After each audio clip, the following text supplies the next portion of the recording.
very good morning to you.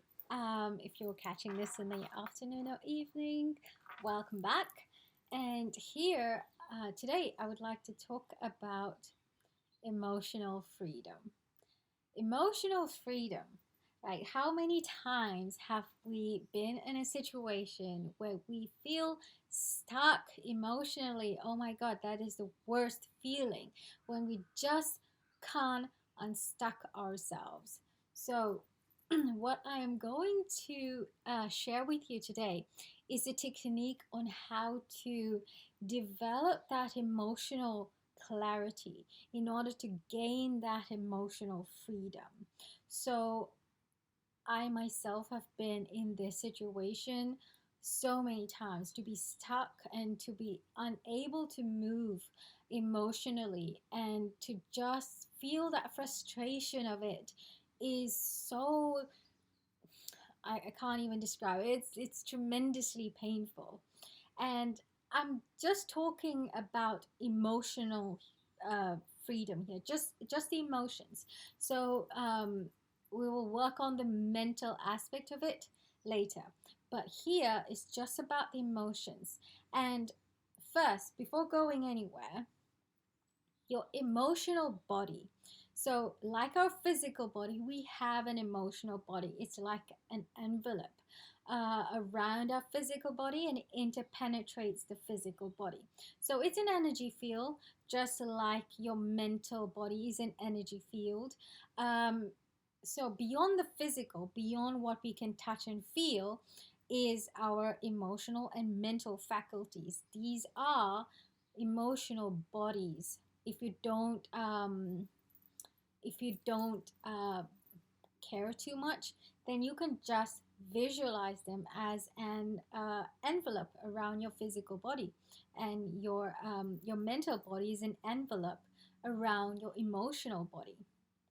So a few years ago, I think I was in the middle of submitting my thesis, and that was quite a stressful time for me. Those who are close to me would know it. And I was so incredibly frustrated, anxious, in a lot of emotional pain and a lot of emotional turmoil. And I just couldn't figure myself out. I just couldn't find that balance. I was always off balance, and I always realized that I was off balance, and it really got to me. So here, and during that time, I was watching. I think I think it was a show I was watching, and there was an actor, and he was a thespian. So I don't know why I was attracted to it and I resonated with his work. So I started listening to his interviews, and in one interview, he said this. So thespians or stage actors, they have to go through an entire play uh, in one go, right? And they don't really, like in a movie, you would do scenes and then you would come back the next day for other scenes, and you have that time to reframe your mind. If you're like a method actor or something, I'm not an actor, I just got this from what he was explaining. So what he said was, because during a play you have to carry the entire play, especially something like Sondheim, where we go through all these emotional the emotional range which you capture throughout a play, or which you have to hold throughout plays. It's a whole wide range, right? It's from one scale to the next, and you have to carry that range consistently, right, throughout. So one time you're crying, one time you're happy, one time you're in a fight, and one time you're there's a monologue. You're going through all these emotional fluctuations, right? And if you're an actor, you have to convince the audience that you are going through that. If not, it is you're not a great actor. Just probably need to quit. I am not a great actor, but I found this very useful. So he said every time he would do that, he would need to carry that play where he would have to go through that whole entire range. The most important thing is to find that center. When you find that center, you can take a step into different emotions and bring yourself back. So you need to know where your center is. You need to know what your center is, right? So a lot of work, a lot of what they do is all about finding your identity. That's an easier way of saying your center. So where is your identity? Where is your strength? Where is that inner line that tells you your strength? And when you find that this line internally, this line is unwavering. It is just there. It is neutral. It has no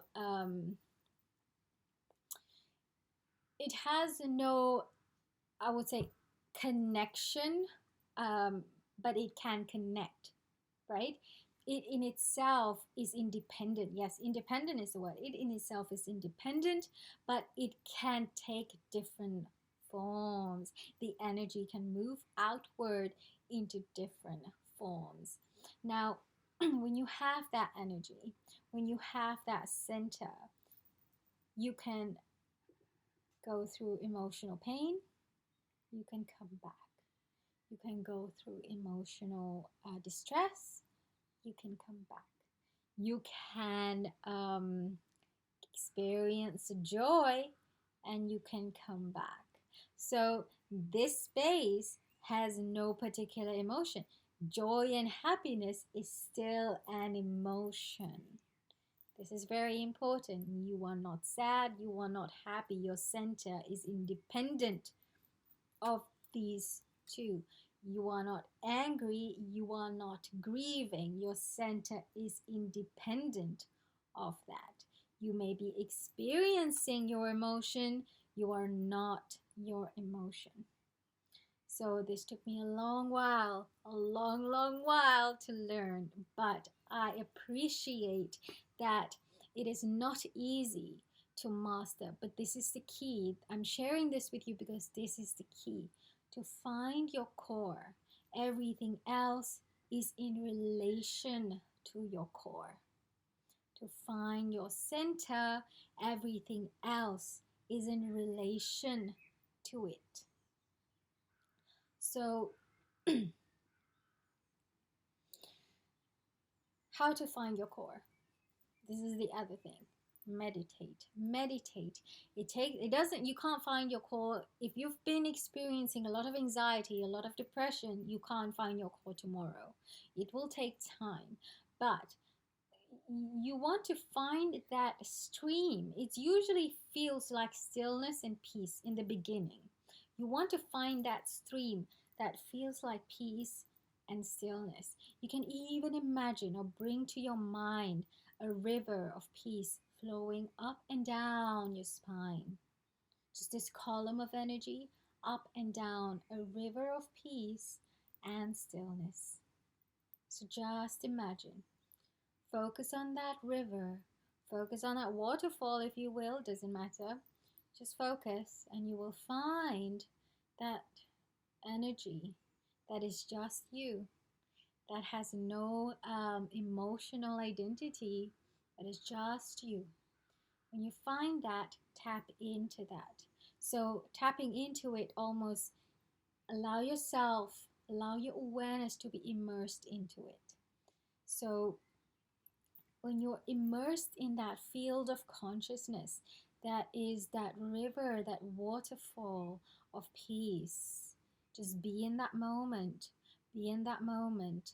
This is your meditation. Being in that peace for 5 minutes, for 10 minutes. So if you can't do meditation, it's completely frustrating. Practice discipline in that peace. 5 minutes today. Every 4 hours, I'm going to do this meditation for 5 minutes in a discipline, right? So be in that peace, be in that peace, be in that peace. Then go about your day. And every time you are relating to something, recognize that as you, your identity, that river of peace in relation to someone else, in relation to an experience. Let's say you're going in a car and it's a traffic jam. I, my peace, something else that is happening. You are going in the supermarket and there's a long queue and you just, what the hell is happening? I, my peace, the queue. See the difference? To recognize that difference, that distance. You are not the experience. You are that inner peace, that inner core. Make this your practice. Imagine yourself as an actor.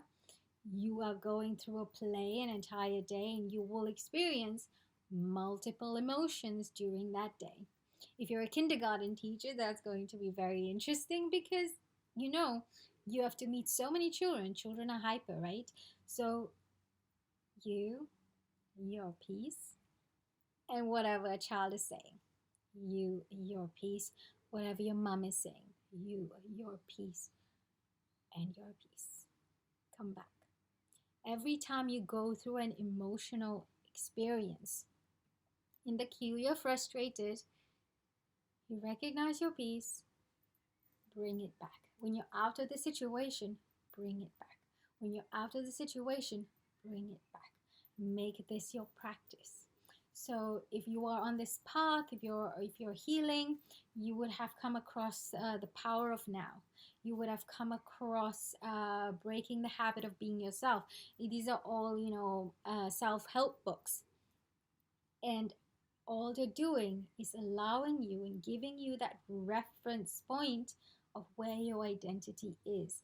Your work is to bring it back. Bring your experiences back to your core. Before you end the day, sit in your core. Imagine that peace again. Imagine that inner vibration, that river, and rest. The next day, start again.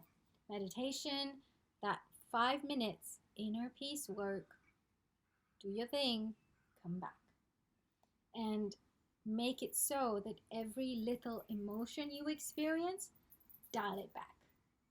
So I am sharing this because I have struggled with this myself many times, and I think I experienced so many lows and so much emotional frustration because I just couldn't take myself out. And this method actually gives you that mental clarity on the difference between you, your identity, your core, and the experience you're going through. Part 1. This is step 1. It's so important. We don't talk about it, but it is so important. If you are a spiritual student, if you are awakening, but you're learning from a master, teachers tell you, spiritual teachers, yogis, they teach you this first. And another way, this one I've personally found, to develop that strength in tandem with this practice of experiencing the emotion, bringing it back, is yoga. And specifically the sun salutation, the Surya Namaskar. And when you do that, there is a lot of focus and strength in the alignment, in the core. You will become very in tune with what your core is when you do that. So if you are practicing yoga, then this is great. You can use this as a reference frame to kind of learn your identity. All I'm saying here is for you to begin to cultivate that connection with your attention on it, with your awareness on it, will grow. When it grows, you will start to learn and recognize your own energy, your own identity. Your energy, what is you, is very different, distinct from everyone else's. You will start to notice that. This is also the fundamental practice of detachment. And detachment is so important. And I want to share here before I end this video, there is a big difference between detachment and dissociation. Dissociation is a form of denial. It is a defense mechanism. It's like, I don't want to see this stuff anymore. I'm just going to run away. Detachment is, I recognize it's here, but it is an experience outside of me. I know it. I can go inside there and work with it. I can also take myself out. So this is the difference. And spiritual practice or inner work and inner transformation is all about detachment and attachment. So you attach yourself to something in order to work with it, right? And there's an example I was given was, you feeling thirsty, you have to hold a cup with water in it to drink. But if you keep that cup on your lips and never let go, what's going to happen? Either you're going to drown or something. And it's just counterproductive. What are you doing, right? And so you have to let go. The next time you're thirsty, take the cup back. That is all we're doing. If we have a goal, purpose, or something we are endeavoring to do, we attach ourselves, we do the work, we take ourselves out. And it is practice. It's not going to be mastered tomorrow because we have not actually developed the ability to practice attachment and detachment. So allow this to be your initial, your trigger, inspiration, motivation to begin that practice. So attachment, detachment. And that is that emotional freedom. You experience emotion, you are not your emotion. Emotion is a sense, you sensing it. It's a receiver. You are receiving information, code, whatever, data. You are not the data. You don't become the data, right? So this is it. And I hope this technique serves you. I hope it brings you a little more clarity. I hope it encourages you and inspires you to continue this work and continue your healing. So thank you very much and wishing you the very best. God bless.